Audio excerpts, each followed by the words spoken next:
জুমার দিন এটা খুবই গুরুত্বপূর্ণ একটা দিন। পুরা সপ্তাহের 7 দিনের মধ্যে জুমার দিনের মতো ফজিলতপূর্ণ দিন আর অন্য কোনটা নাই। এমনকি হাদিসে বর্ণিত আছে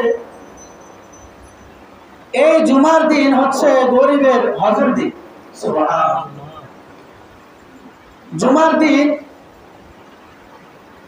এটা এমন একদিন, বিশেষ কিছু আমল আছে, এই আমলের মাধ্যমে এক একটা জুমার মাধ্যমে আমার আপনার জীবনটা কি পরিমাণ দামি হবে যেটা আলোচনায় না আসলে বোঝা সম্ভব না।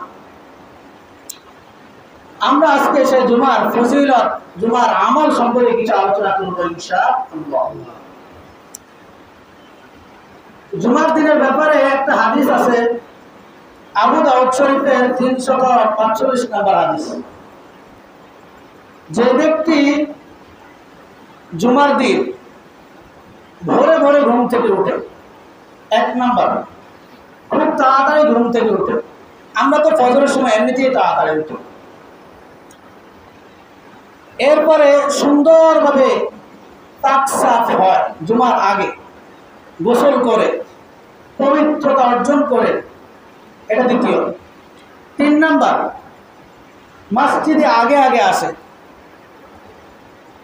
4 নাম্বার এবং পায়ে হেঁটে আসে। 5 নাম্বার মসজিদে এসে কোনো অনর্থক কথাবার্তা না বলে, গল্প গুজবে সময় না কাটা, সুন্দরভাবে খুতবা শুনে মসজিদের আদব রক্ষা করে। তাহলে 5 নম্বর হচ্ছে অনর্থক কোনো কথাবার্তা বা গল্প গুজব করা যাবে না।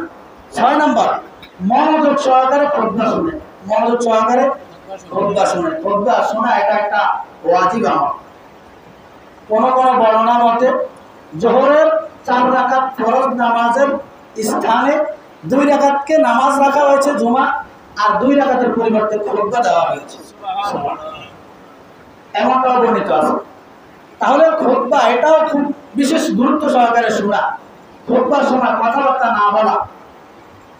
এমনকি ঝিমুনি আসলে পদ্ধতি অবলম্বন করা যাতে ঘুম না আসে, ঝিমুনি না আসে, খুতবাটা মনোযোগ সহকারে শোনা, এটা একটা ওয়াজিব। এই 6টা কাজ, এই 6টা আমল যে ব্যক্তি করবে, ওই ব্যক্তির সে যে মসজিদে আসলো, তার প্রতিটা কদমে কদমে 1 বছর রোজা রাখার সওয়াব, সুবহানাল্লাহ, এবং 1 বছর কিয়ামের ফজিলত। কিয়াম অর্থাৎ রাত্রিবেলায় জাগ্রত থেকে নামাজ আদায় করা, সুবহানাল্লাহ। তাহলে এই 6টা আমল করলে আমি আপনি প্রতি কদমে কদমে বাড়ি থেকে এখানে আসতে কত কদম, 25, 30, 50 হতে পারে, 100 কদম মতো লেগেছে। তাহলে এই কয়েকটা সহজ আমলের মাধ্যমে কত বিশাল একটা নেকি পেয়ে যাচ্ছে। প্রতিটা কদমে, এক এক কদমে 1 বছর রোজা রাখার সওয়াব এবং 1 বছর কিয়ামের ফজিলত। কিয়াম বলতে রাত্রিবেলা জাগ্রত থেকে নামাজ আদায় করা। আমল তো সহজ, নেকিও বিশাল। বলতে আল্লাহর নবী সাল্লাল্লাহু আলাইহি ওয়াসাল্লাম আরেকটা হাদিস, যে এই উম্মতের বয়স কম, হায়াত কম হলেও আল্লাহ তাআলা এই উম্মতের জন্য এমন এমন কিছু অফার রেখেছেন, বিশেষ বিশেষ মুহূর্ত রেখেছেন, যে মুহূর্তটা এতটা ফজিলতপূর্ণ, এতটা দামি, গুরুত্বপূর্ণ, এই সামান্য মুহূর্তটাকে যদি আমরা কাজে লাগাই তাহলে অন্য উম্মতের চেয়ে 1000 বছর আমরা সামনে এগিয়ে যেতে পারবো। সুবহানাল্লাহ। তাহলে আমলগুলো সহজ। শুক্রবার ভোর ভোর ঘুম থেকে ওঠা, নামাজের জন্য তো আমরা উঠি। 2 নম্বর মসজিদে আসার আগে পবিত্রতা অর্জন করা, গোসল করা, পারলে সুগন্ধি থাকলে সুগন্ধি ব্যবহার করা, এটা একটা বিশেষ সুন্নত। এরপরে 3 নম্বর আগে আগে মসজিদে আসা। 4 নম্বর পায়ে হেঁটে আসা। 5 নম্বর মসজিদের আদব রক্ষা করা, কোনো কথাবার্তা অনর্থক গল্প গুজবে সময় নষ্ট না করা। এরপরে 6 নম্বর খুতবা একেবারে গুরুত্ব সহকারে শোনা, যে ব্যক্তি এই 6টা আমল করবে তার ফজিলত কি? বাড়ি থেকে মসজিদে আসা পর্যন্ত যত কদম লেগেছে প্রতিটা কদমে 1 বছর নফল রোজার সওয়াব এবং 1 বছর রাত্রিবেলা দাঁড়িয়ে দাঁড়িয়ে নামাজ পড়ার সওয়াব। সুবহানাল্লাহ। এরপরে জুমার দিনের আরেকটা আমল আছে। জুমাটা এত দামি কেন? আজকে আমরা আমলগুলো শিখে নিই, এটা আমাদের কাজে লাগবে। দ্বিতীয় জুমার আমল হচ্ছে সূরা কাহফ তেলাওয়াত করা। সূরা কাহফ তেলাওয়াত করা। সূরা কাহফ শুক্রবারের বিশেষ একটা আমল। যে ব্যক্তি সূরা কাহফ শুক্রবার দিন তেলাওয়াত করবে, ওই ব্যক্তির এই তেলাওয়াতের পর থেকে 40 দিনের ভিতরে যদি দাজ্জালের নাম তো শুনেছেন, দাজ্জাল মারাত্মক ফিতনা নিয়ে আসবে, এর সামনে ঈমান নিয়ে তার সামনে অবস্থান করা খুবই কঠিন এক বিষয় হয়ে যাবে। তো যে ব্যক্তি সূরা কাহফ তেলাওয়াত করবে, তার এই তেলাওয়াতের পর থেকে নিয়ে 40 দিনের ভিতরে দাজ্জাল আসলেও আল্লাহ তাআলা এই সূরা কাহফ তেলাওয়াতকারী ব্যক্তিকে দাজ্জালের ফিতনা থেকে হেফাজত করবে। সুবহানাল্লাহ। সে যত ভয়াবহ ফিতনা নিয়ে আসুক না কেন, আল্লাহ তাআলা শুক্রবারে এই সূরা কাহফ তেলাওয়াতকারী তেলাওয়াতের ফজিলতের কারণে তাকে ওই দাজ্জালি ফিতনা থেকে মুক্ত রাখবেন, হেফাজত রাখবেন তার ঈমানকে। সুবহানাল্লাহ। সূরা কাহফের আরেকটা বর্ণনা আছে, যে ব্যক্তি সূরা কাহফের প্রথম 10 আয়াত মুখস্থ করবে, এই ব্যক্তিকেও আল্লাহ তাআলা দাজ্জালি ফিতনা থেকে হেফাজত করবে। সুবহানাল্লাহ। আরেকটা হাদিসে আছে, যে ব্যক্তি সূরা কাহফের শেষ 10 আয়াত মুখস্থ করবে, এই ব্যক্তিকেও আল্লাহ তাআলা দাজ্জালি ফিতনা থেকে হেফাজত করবে। সুবহানাল্লাহ। তাহলে আমরা দ্বিতীয় আমল কি পেলাম? সূরা কাহফ, শুক্রবারের বিশেষ আমল সূরা কাহফ। সময় বেশি লাগবে না, 10-15 মিনিট লাগবে, বেশি হলে 20 মিনিট লাগবে, কিন্তু এটার মাধ্যমে আমি আপনি কত বিশাল একটা ফজিলত পেয়ে যাচ্ছি। এরপরে শুক্রবারের আরেকটা বিশেষ আমল হচ্ছে দুরূদ শরীফ। কি আমল? দুরূদ শরীফ। যে ব্যক্তি এমনিতে দুরূদ শরীফ পাঠকারী ব্যক্তির ফজিলতের শেষ নেই। যে ব্যক্তি একবার দুরূদ শরীফ পাঠ করবে হুজুর আকরাম সাল্লাল্লাহু আলাইহি ওয়াসাল্লামের উপরে, ওই ব্যক্তিকে আল্লাহ তাআলা 10টা রহমত নাযিল করবে। সুবহানাল্লাহ। একবার দুরূদ শরীফ পাঠ করলে কয়টা রহমত? 10টা রহমত। এরপরে 10টা নেকি। কয়টা নেকি? 10টা নেকি। এরপরে 10টা গুনাহমাফ। হুত্তাতা আনহু 10 খাতায়াত। কয়টা গুনাহমাফ? 10টা গুনাহমাফ। এরপরে অরফিআত আনহু 10 দারাজাত। 10টা দারাজাত আল্লাহ তাআলা তার 10টা দরজাত অর্থাৎ তার মর্যাদা 10 গুণ বৃদ্ধি করে দিবেন। সুবহানাল্লাহ। এমনকি যে ব্যক্তি দুরূদ শরীফ পাঠ করবে, এই ব্যক্তির নাম সহ তার পিতার নাম সহ হুজুর আকরাম সাল্লাল্লাহু আলাইহি ওয়াসাল্লামের কাছে পৌঁছে দেওয়া হবে। সুবহানাল্লাহ। তখন হুজুর আকরাম সাল্লাল্লাহু আলাইহি ওয়াসাল্লাম যখন বললেন যে তোমরা যত দুরূদ শরীফ পড়বা, যতবারই পড়ো, প্রত্যেকবার আমার কাছে এটা পৌঁছে দেওয়া হবে। তো সাহাবায়ে কেরাম জিজ্ঞাসা করলেন, ইয়া রাসূলুল্লাহ, আপনার মৃত্যুর পরেও কি আপনার কাছে এটা পৌঁছানো হবে? রাসূল আকরাম সাল্লাল্লাহু আলাইহি ওয়াসাল্লাম বললেন, হ্যাঁ, আমার মৃত্যুর পরেও আমার কাছে যত পড়বা, একজন ফেরেশতা আল্লাহ তাআলা নিযুক্ত করে দেন, যার কাজ হচ্ছে তুমি দুরূদ শরীফ পড়বা, তো তোমার ওই দুরূদের আমলটা, হাদিয়াটা আমার কাছে এখানে পৌঁছে দেওয়া হবে। আর নবীদের রূপ, নবীদের দেহ, এটা মাটির জন্য হারাম করে দেওয়া হয়েছে, অর্থাৎ মাটি নবীদের দেহকে খেতে পারবে না। একেবারে অক্ষত অবস্থায়, পবিত্র অবস্থায়, সুন্দর অবস্থায় নবী রাসূলদের রূপ, দেহটা জমিনের মধ্যে থাকবে। সুবহানাল্লাহ। এবং রাসূল আকরাম সাল্লাল্লাহু আলাইহি ওয়াসাল্লাম ওই হাদিসের মধ্যে বলেন, যখন তোমাদের দুরূদের ওই হাদিয়াটা আমার কাছে আনা হবে, তো আমি একটা সাদা পত্রের মধ্যে লিখে রাখি। সুবহানাল্লাহ। আরেকটা হাদিসের মধ্যে আছে, যে ব্যক্তি শুক্রবার দিনে এবং রাতে 100 বার দুরূদ শরীফ পাঠ করবে, কয়বার? 100 বার। কঠিন কিছু না। সাল্লাল্লাহু আলাইহি ওয়াসাল্লাম, সাল্লাল্লাহু আলাইহি ওয়াসাল্লাম, ছোট্ট দুরূদ শরীফ। দুরূদ ইব্রাহিম পড়তে একটু যদিও সময় লাগবে, কিন্তু এটা তো একেবারে সহজ।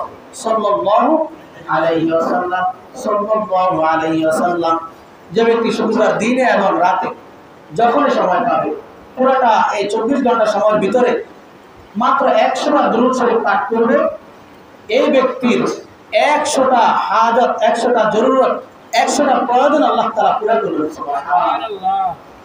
100 বার দুরূদ শরীফ পাঠ করলে কয়টা প্রয়োজন পূরণ হবে? 100টা প্রয়োজন আল্লাহ তাআলা পূরণ করবেন। এর মধ্যে 70টা প্রয়োজন আখিরাতে, আখিরাতের 70টা প্রয়োজন পুরো করবেন, আর দুনিয়ার 30টা প্রয়োজন পুরো করবেন। সুবহানাল্লাহ।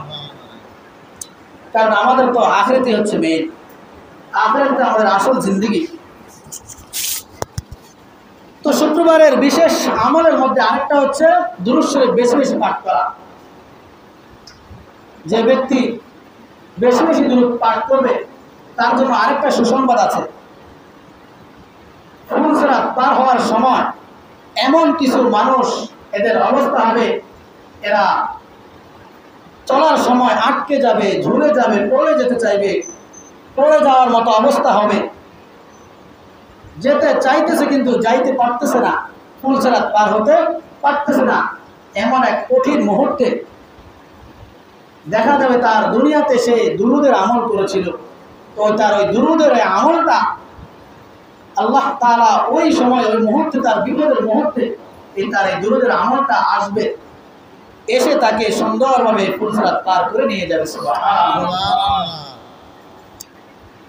তাহলে দুরূদ শরীফের আরো বিশাল একটা ফজিলত পেলাম, সেটা কি? কিয়ামতের ওই আখিরাতের মধ্যে সেখানে যখন বিপদে পড়ে যাব, ফুলসিরাত পার হওয়ার মুহূর্তটা চুলের চেয়ে চিকন, হীরার চেয়েও ধারালো এমন এক পুল, এটা পার হওয়ার মুহূর্তে আমলের কমতির কারণে যখন আটকে দেওয়া হবে, যেতে কষ্ট হবে, তখন ওই আমার আপনার দুনিয়াতে আমল করা সেই দুরূদ শরীফের আমলটা, এটাকে আল্লাহ তাআলা ওই মুহূর্তে প্রেরণ করবেন আমার সহযোগিতার জন্য। ওই দুরূদের আমলটা এসে আমাকে আপনাকে এই ফুলসিরাত পার করে দিবে। সুবহানাল্লাহ। কতটা গুরুত্বপূর্ণ! এমনকি আমি আপনি যদি যত বেশি দুরূদ শরীফ পাঠ করব, তো রাসূল আকরাম সাল্লাল্লাহু আলাইহি ওয়াসাল্লাম নিজে বলতেছেন আখিরাতের যেখানে সেখানে প্রত্যেকটা ঘাটিতে তুমি যদি আমার উপর মহব্বতের সহিত দুনিয়াতে দুরূদ পাঠ করতে থাকো, পড়ো বেশি বেশি, তাহলে আখিরাতের প্রতিটা ঘাটিতে যেখানেই তুমি আটকে যাবে সেখানেই আমাকে পাবে, আমার কাছাকাছি তুমি থাকতে পারবে। সুবহানাল্লাহ। সাহাবায়ে কেরাম রাসূল আকরাম সাল্লাল্লাহু আলাইহি ওয়াসাল্লামকে এতটা মহব্বত করতেন, একজন সাহাবী রাসূল আকরাম সাল্লাল্লাহু আলাইহি ওয়াসাল্লামের কাছে এসে বললেন, ইয়া রাসূলুল্লাহ, আমি আমার পুরাটা দৈনন্দিনের 24টা ঘন্টাকে 4 ভাগ করব, 4 ভাগের 1 ভাগ আপনার উপর দুরূদ পাঠ করব, এ ব্যাপারে আপনার মতামত?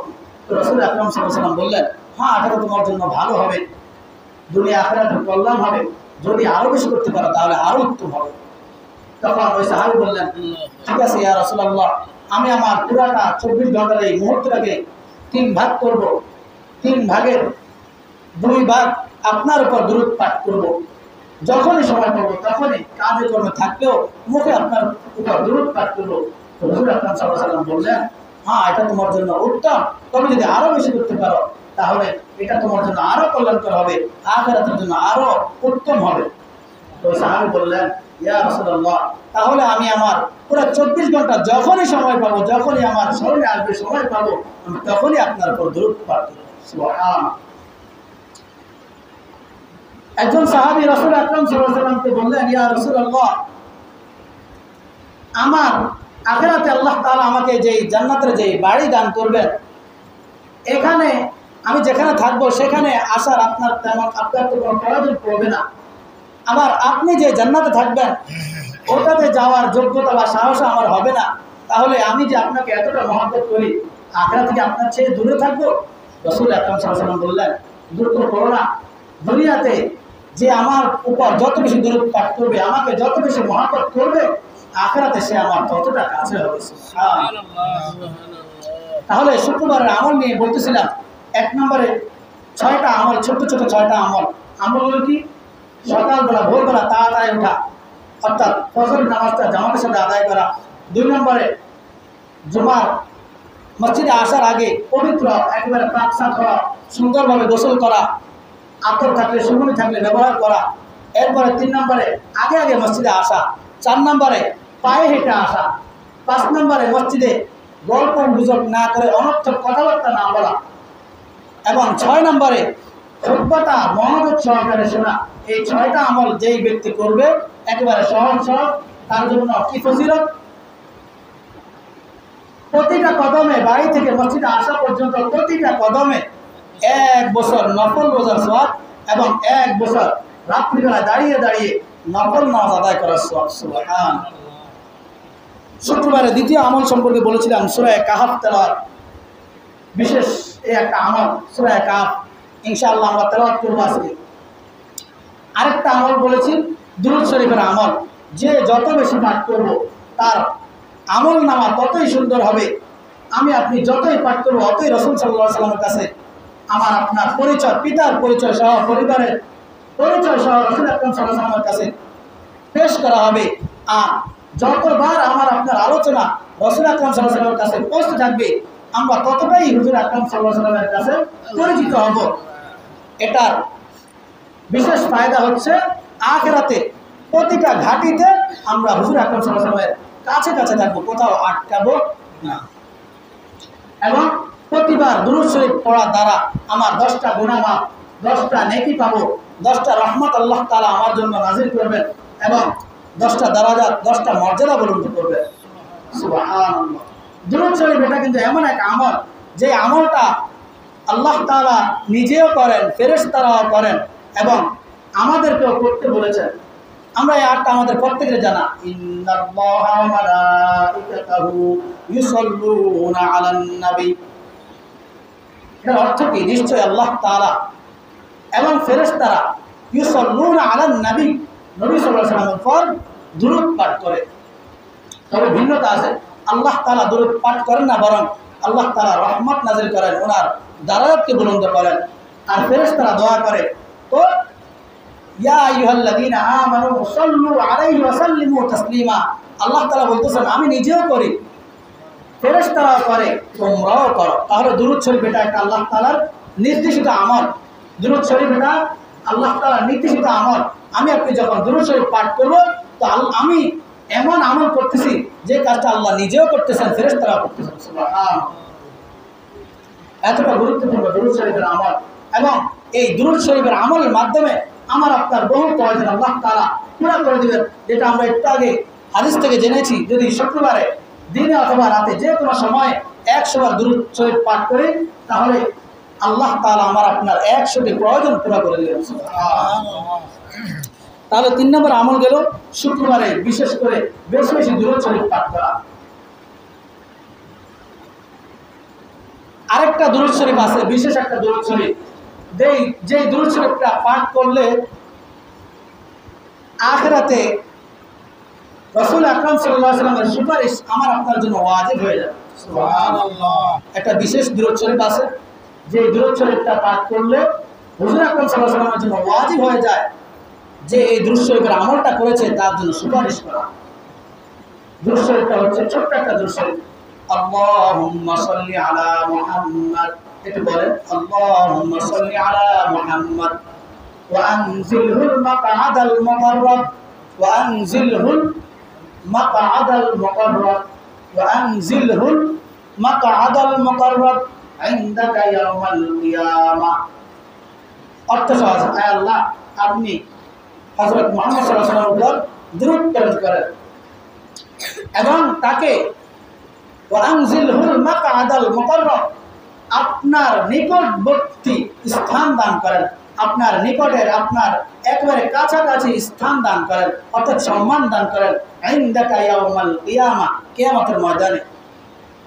কিয়ামতের ময়দানে যখন সবাই এলোমেলো অবস্থা থাকবে, বিপদের অবস্থা থাকবে, সেই মুহূর্তে আল্লাহ তাআলা কিন্তু হুজুর আকরাম সাল্লাল্লাহু আলাইহি ওয়াসাল্লামের জন্য বিশেষ একটা স্থান, যাকে মাকাম মাহমুদ, বিশেষ একটা স্থানের ব্যবস্থা রেখেছেন। সুবহানাল্লাহ। তা আল্লাহ তাআলা তো পূর্বেই হুজুর আকরাম সাল্লাল্লাহু আলাইহি ওয়াসাল্লামের জন্য বিশেষ মর্যাদাপূর্ণ একেবারে নিকটবর্তী স্থানের ব্যবস্থা রেখেছেন। তারপরও আমি আপনি যখন এই দোয়াটা করব, এই দুরূদটা পাঠ করব, তাহলে এটার দ্বারা আল্লাহ তাআলা সেই দেওয়ার মধ্যে কমবেও না বাড়বে না, বরং আমার আপনারই লাভ। আমি আপনি হুজুর আকরাম সাল্লাল্লাহু আলাইহি ওয়াসাল্লামের সুপারিশ আমার আপনার জন্য ওয়াজিব হয়ে যাবে। সুবহানাল্লাহ। দুইবার পাঠ করি, আল্লাহুম্মা সাল্লি আলা মুহাম্মাদ। বলেন ইনশাআল্লাহ, আল্লাহুম্মা সাল্লি আলা মুহাম্মাদ ওয়া আনজিলহুল মাকআদাল মুকাররাব ওয়া আনজিলহুল মাকআদাল মুকাররাব ওয়া আনজিলহুল মাকআদাল মুকাররাব عندك يوم القيامة عندك يوم القيامة দিল থেকে পড়েন আল্লাহুম্মা সাল্লি আলা মুহাম্মাদ ওয়া আনজিলহুল মাকআদাল মুকাররাব عندك يوم القيامة اللهم صل على محمد وأنزله المقعد المقرب عندك يوم القيامة। আমলটা খুবই গুরুত্বপূর্ণ, কারণ কিয়ামতের ময়দানে আমরা শুধু মুমিন মুসলমানরা নয়, এমনকি বিশেষ ব্যক্তিবর্গ নবী রাসূলরা পর্যন্ত পেরেশান অবস্থায় থাকবে। ওই সময় সবাই একটু শান্তির জন্য, একটা আরামের জন্য কোথায় যাওয়া যায়, কার কাছে যাওয়া যায়, এটা খোঁজ করতে থাকবে। তখন বিশেষ একজনই আছে যিনি সুপারিশ করবেন, তিনি কে?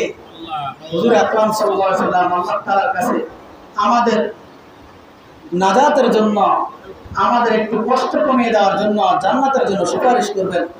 তো এই জন্য এই দুরূদ শরীফটা খুবই গুরুত্বপূর্ণ। আরেকটা দুরূদ শরীফ আছে শুক্রবার আসরের পরে, আসরের নামাজের পরে আপন জায়গায় বসে নামাজের শেষে নিজ স্থান ত্যাগ না করে সেখান থেকে সরে না গিয়ে একটা দুরূদ শরীফ আছে। এই দুরূদ শরীফটা যে ব্যক্তি পাঠ করবে তার 80 বছরের গুনাহ মাফ। সুবহানাল্লাহ। আল্লাহুম্মা সাল্লি আলা মুহাম্মাদিন নাবিয়্যিল উম্মি ওয়া আলা আলিহি ওয়া সাল্লিম তাসলিমা।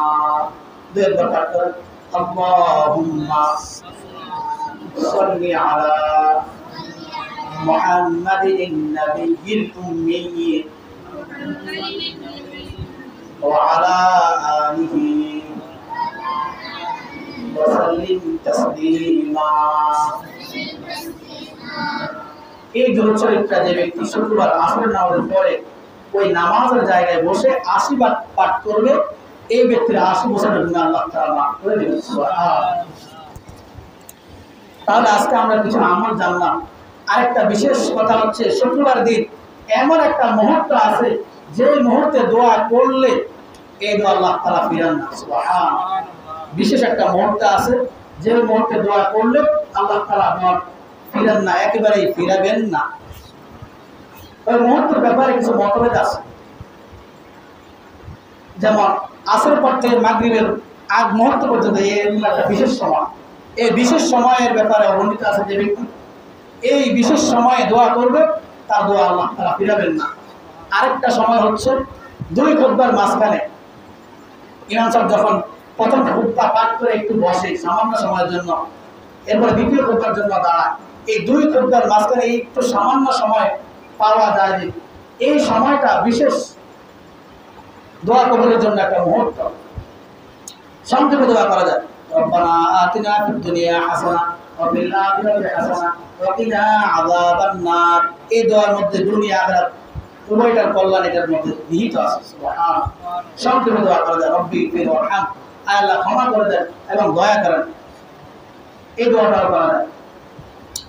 তো আমরা আজকে জুমার দিনের আমল সম্পর্কে, ফজিলত সম্পর্কে যে আলোচনা করা হয়েছে, আল্লাহ তাআলা আমাদের প্রত্যেককে গুরুত্ব সহকারে আমল দ্বারা তৌফিক দান করুন। আমরা যারা পরে ইচ্ছারা সুন্নাত ওয়াল জামাত আলহামদুলিল্লাহি রাব্বিল আলামিন। আসসালামু আলাইকুম ওয়া রাহমাতুল্লাহ।